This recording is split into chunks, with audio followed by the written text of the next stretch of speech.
In one of her bright spots last month, our own Nicole Nalepa brought to our attention a very sick pelican named RV. It was rehabilitated by a place called Hope, and I want to share their story. Take a look. When you see the huge wooden owl out front, you know you've arrived at a place called Hope. It's a rehabilitation center for birds of prey in Killingworth. We weren't there more than 5 minutes when an injured bird came in. So basically, this bird was just picked up at Hammonasset State Beach Park. It's a great blue heron. It looks like it is in a state of shock and emaciation, so we're not going to keep him out for long. The bird will move to the hospital here on this 10-acre campus, filled with birds, some getting ready to leave, some staying for the duration of their lives. Most of the time, these animals are in trouble because of us humans. 98% of the cases that we deal with at our center have some kind of conflict with us humans. We owe it to our wildlife to save our wildlife and to preserve wildlife for the future. So that is why we're here. You know, that is the whole goal of a place called Hope, is to fix the problem, educate the public, make them aware of ways they can lessen some of the most common conflicts, and get these birds returned to the wild stronger. Give them a second chance. A place called Hope was founded by husband and wife team Christine Cummings and Todd Secchi back in 2007, and they've been saving these majestic creatures ever since.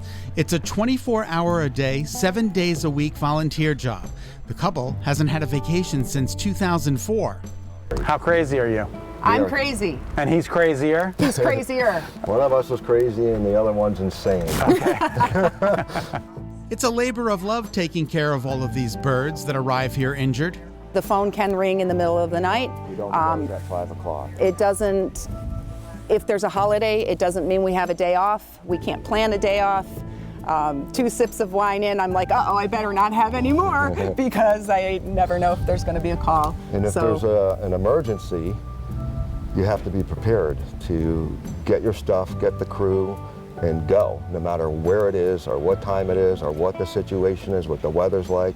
If you have a bird hanging 70 feet up in a tree and it's snowing out and it's 5 degrees and it's dark out, you don't wait till morning. We've had that call. You go. You've had that. We've had that call. A lot of those calls. A few of those. Yeah. A lot of birds come through here each year. 829 was the number just for this particular satellite. Facility. Yeah, facility. That's a lot of birds coming through.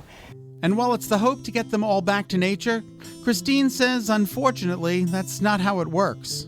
Every year is a little bit different. That's always a big question, is how many went home after how many came in. And this past year it was like 60-something%, which is really good. That's really good. Yeah, and that's not a normal thing for us. We usually see most of them not make it because of the nature of the injuries, which the #1 injury being vehicle collisions.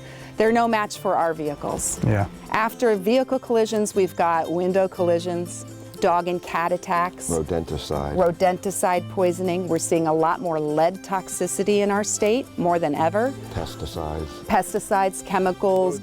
But oh, that 60-something% they get back on their wings. What a gift that is each and every time.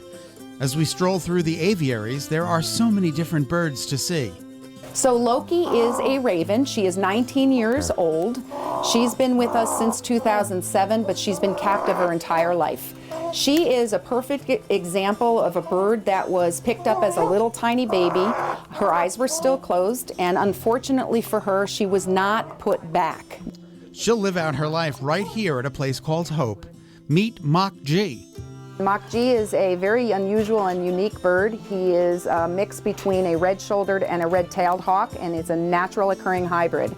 Came from the town of Seymour some years back. He was actually shot by a woman with a BB gun. Oh, God. Yeah. The one on the far left there in the group of 3 is actually an example of a red-shouldered hawk. That particular hawk is what the red-shouldered hawk looks like as an adult, with the black and white banded tail, the russet red chest, and it's probably the one making most of the noise right now.